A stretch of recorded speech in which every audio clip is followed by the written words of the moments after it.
आज सब डेवलपर्स के माइंड में एक ही क्वेश्चन है, एआई से डेवलपर जॉब्स खत्म हो जाएंगी क्या?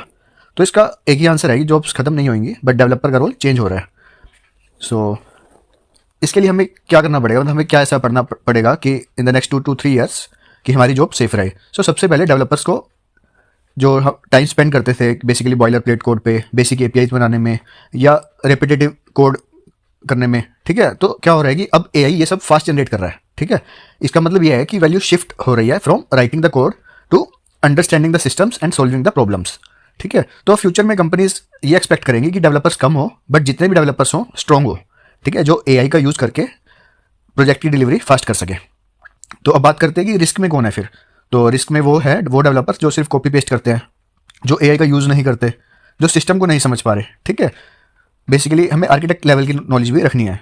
तो जिन डेवलपर्स के पास आर्किटेक्चर लेवल की नॉलेज है, जो प्रॉब्लम सॉल्व करते हैं या जो ओनरशिप लेते हैं, जो एआई टूल्स यूज़ करते हैं, वो सब सेफ रहेंगे। सो एआई क्या करेगा, जो वीक डेवलपर्स हैं उनको रिप्लेस कर देगा, स्ट्रॉन्ग डेवलपर्स को पावरफुल बनाएगा। ठीक है, सो हमें स्टडी क्या करना है, बेसिकली जो भी एआई टूल्स है जैसे चैट जीपीटी, कोपायलट, ठीक है, जो एआई मतलब जो बेसिकली एआई यूज़ करते हैं, ठीक है, तो उनका हमें यूज़ करना है ताकि हम कोड को फास्ट डिलीवर कर सकें। सो बेसिकली हमें जो हमारा सिस्टम डिज़ाइन एंड आर्किटेक्चर है, ठीक है, जिसके अंदर आते हैं हमारा APIs, caching, performance, database design, scaling. ठीक है, तो एआई क्या करता है कि एआई सिर्फ कोड लिख सकता है बट आर्किटेक्चर डिसाइड डेवलपर करता है। तो हमें आर्किटेक्चर लेवल की नॉलेज रखनी पड़ेगी।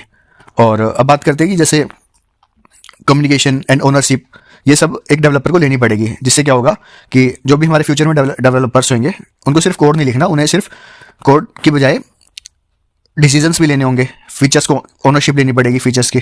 ठीक है, स्टेक होल्डर से बात करनी पड़ेगी। तो बेसिकली टेक्नोलॉजी और कम्युनिकेशन दोनों को स्ट्रॉन्ग रखना पड़ेगा। ओके, तो अब एआई के बाद हमारे जब से एआई आई है तो क्या हो रहा है कि हमारे पास 3 पाथ मेजर हो गया हैं। जैसे कि एआई पावर्ड डेवलपर बन गया है, जिसमें क्या होता है कि फास्ट कोडिंग होती है और स्ट्रॉन्ग लॉजिक होता है, और टेक लीड हो गया, आर्किटेक्चर हो गया। ठीक है, सेकंड पाथ हमारी यही है कि आर्किटेक्चर लेवल की नॉलेज होना, जिसमें सिस्टम डिज़ाइन आ गया और टीम को गाइड करना। और इससे ऊपर लेवल पे जाएंगे हम, इंजीनियरिंग मैनेजर का जो रोल है, बेसिकली टेक्निकल रोल रहता है, जिसमें वो टीम्स को भी मैनेज करता है, डिलीवरी हैंडल करता है और टेक अंडरस्टैंडिंग भी रहती है।